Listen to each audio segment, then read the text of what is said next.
જ્ઞાનના આવા કેન્દ્ર પર અનેક પ્રહાર પણ થયા છે. ઇસ્લામિક હુમલાખોરોએ આ ધરતી પર ખૂબ લોહી વહાવ્યું છે. કાશી વિશ્વનાથ મંદિરનો ઇતિહાસ ખરેખર હજારો વર્ષોની ભવ્યતા અને સંઘર્ષની ગાથા છે. 11મી સદીમાં રાજા હરિશ્ચંદ્ર દ્વારા આ મંદિરનો જીર્ણોદ્ધાર કરવામાં આવ્યો હતો. સમયનું ચક્ર ફરતું રહ્યું અને ઈસવીસન 1194માં મોહમ્મદ ઘોરીએ આ જ આસ્થાના કેન્દ્રને ભારે નુકસાન પહોંચાડ્યું. એણે આ મંદિરને ધ્વસ્ત કર્યું હતું. ભક્તો દ્વારા મંદિરનું ફરીથી નિર્માણ કરવામાં આવ્યું, પણ કુદરતને કંઈક બીજું જ મંજૂર હતું. વર્ષ 1447માં જૌનપુરના સુલતાન મહમૂદ શાહે ફરી એકવાર આ મંદિરને તોડી પાડ્યું.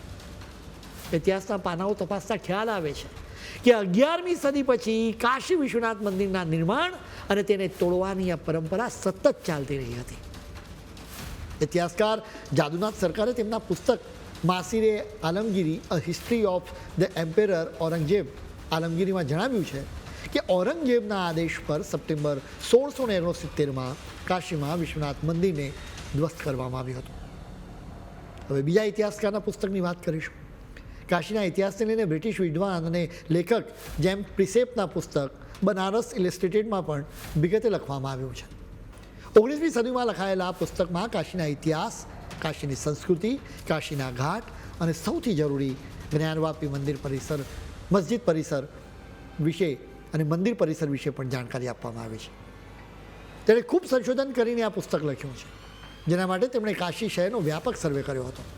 પ્રિન્સેપે સ્પષ્ટ લખ્યું હતું કે હિન્દુ મંદિર તોડીને જ્ઞાનવાપી મસ્જિદ બનાવાઈ હતી. તેમણે પહેલાંનું વિશ્વેશ્વર મંદિર કેવું હતું એનો પણ પ્લાન પોતાના પુસ્તકમાં રજૂ કર્યો છે.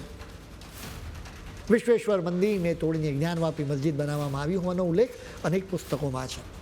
અનેક ઇતિહાસકારોએ સંશોધન કરીને આ વાત જણાવી છે. આવા જ એક ઇતિહાસકાર છે એડવિન ગ્રેવ્સ.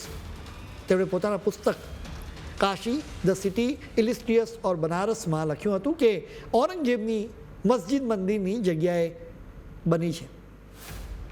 વાત ઇતિહાસકારોની જ નથી, આપણા શાસ્ત્રોમાં પણ જ્ઞાનવાપીનો ઉલ્લેખ છે.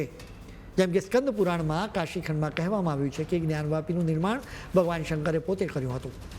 હવે તમારે મનમાં કદાચ સવાલ થતો હશે કે જો વિશ્વનાથ મંદિરને તોડીને જ્ઞાનવાપી મસ્જિદ બનાવાઈ હતી તો પછી અત્યારનું વિશ્વનાથ મંદિર કઈ જગ્યાએ હતું?